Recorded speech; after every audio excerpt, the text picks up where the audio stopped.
dito sa pitong gatang sa tabi ng buyan. Mga kasaysayan na kung nalalaman, ito ay hindi chismis na pag-uusapan lang.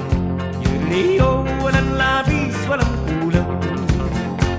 May isang munting tindahan sa bukana ng buyan at sa kanto ng kalye pitong gatang.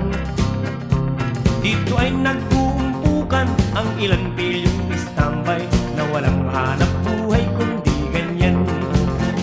Ito ay hindi chismis na pag-uusapan lang. Yuriyo, walang labis, walang kulang.